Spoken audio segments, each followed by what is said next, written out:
Interesting बात यह है कि मॉडर्न फिजिक्स के अकॉर्डिंग ब्लैक होल्स यूनिवर्स में सबसे ज़्यादा स्ट्रेंज चीज़ नहीं हो सकते हैं।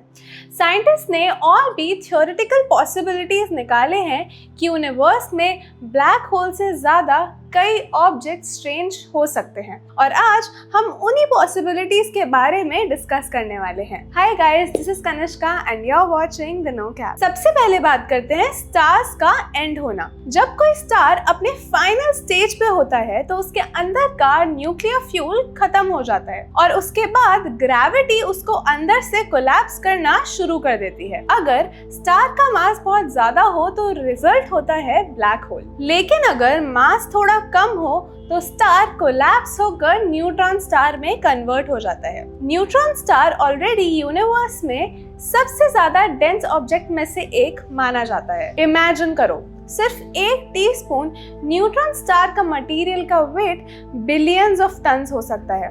इतना ज्यादा मैटर अर्थ पे इमेजिन करना भी बहुत ज्यादा मुश्किल है, बट साइंटिस्ट मानते हैं कि इससे भी आगे का स्टेज हो सकता है क्वार्क स्टार्स। नॉर्मली स्टार्स के अंदर होते हैं neutrons and protons and neutrons के अंदर होते हैं quark stars. Intense high pressure में न्यूट्रॉन स्टार्स के अंदर के न्यूट्रॉन्स ब्रेक करने लगते हैं और मैटर बन जाता है प्योर क्वार्क स्टार्स में। और अगर इन स्टार्स के अंदर स्ट्रेंज क्वार्क होता है तो उनको बोला जाता है स्ट्रेंज स्टार्स। ये ऑब्जेक्ट्स न्यूट्रॉन स्टार्स से भी ज्यादा डेंस और एक्सोटिक हो सकते हैं। अब यहाँ से और भी शॉकिंग रियलिटी सामने आती है।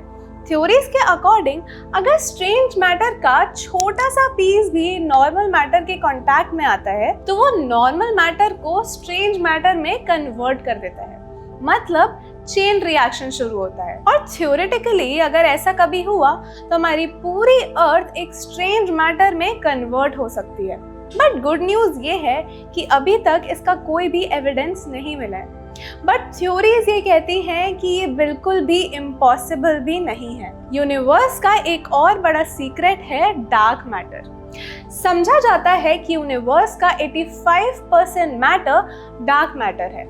डार्क मैटर लाइट एमिट नहीं करता, इसलिए हम उसको डायरेक्टली देख भी नहीं सकते। हम सिर्फ उसके ग्रेविटेशनल इफेक्ट से उसकी प्रेजेंस डिटेक्ट कर सकते हैं। तो क्वेश्चन ये उठता है, अगर यूनिवर्स में इतना सारा डार्क मैटर है तो क्या डार्क मैटर अपने ऑब्जेक्ट्स बना सकता है? और थ्योरीज के according dark matter dark stars या फिर कॉम्पैक्ट डार्क स्टार मैटर बना सकता है। बट अगर ऐसे ऑब्जेक्ट्स एग्जिस्ट करेंगे तो वो कंप्लीटली इनविजिबल होंगे।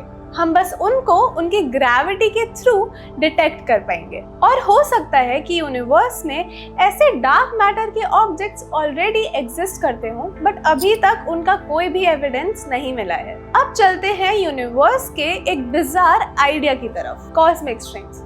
Cosmic strings extremely thin strings होते हैं और इनकी डेंसिटी अनइमेजिनेबल होती है। साइंटिस्ट मानते हैं कि ये अर्ली यूनिवर्स में फॉर्म हुए होंगे जब यूनिवर्स रैपिडली एक्सपैंड हो रहा होगा। इन्हें स्पेस टाइम के डिफेक्ट्स भी कहा जाता है। अगर कॉस्मिक स्ट्रिंग्स एग्जिस्ट करते हैं तो वो बिलियंस ऑफ किलोमीटर्स तक स्ट्रेच हो सकते हैं, लेकिन उनकी विड्थ माइक्रोस्कोपिक हो सकती है। अगर कभी कॉस्मिक स्ट्रिंग्स अर्थ के पास से मूव करे तो वो स्पेस में एक कट इफेक्ट क्रिएट कर सकती है। अभी तक कॉस्मिक स्ट्रिंग्स का कोई डायरेक्ट एविडेंस नहीं मिला है, बट थ्योरीज के अकॉर्डिंग ये पॉसिबल है। अब आते हैं यूनिवर्स के सबसे डिस्टर्बिंग थ्योरेटिकल आइडिया पे, वैक्यूम डिके। फिजिक्स के अकॉर्डिंग जो वैक्यूम हम समझते आए हैं वो शायद से असली वैक्यूम है ही नहीं।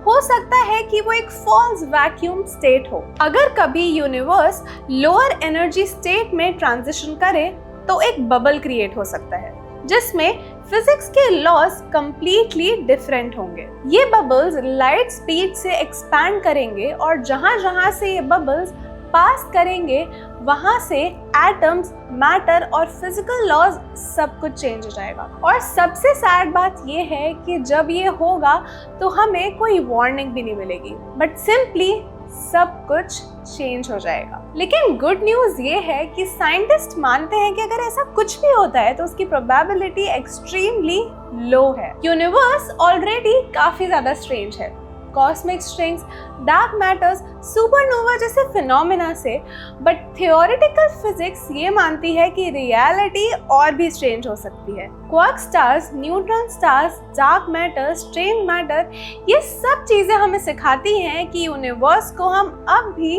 पूरी तरीके से समझ नहीं पाए हैं, और हो सकता है कि फ्यूचर डिस्कवरीज में कुछ ऐसी चीजें भी सामने आए जो सिर्फ अभी हमें थ्योरीज लगती हैं। यूनिवर्स को हम जितना ज्यादा एक्सप्लोर करते हैं वो हमें उतना ज्यादा मिस्टीरियस लगता है, और शायद यही साइंस की सबसे ज्यादा फैसिनेटिंग बात है। So that's all for today. My name is Kanishka. Subscribe to our channel, The No Cap.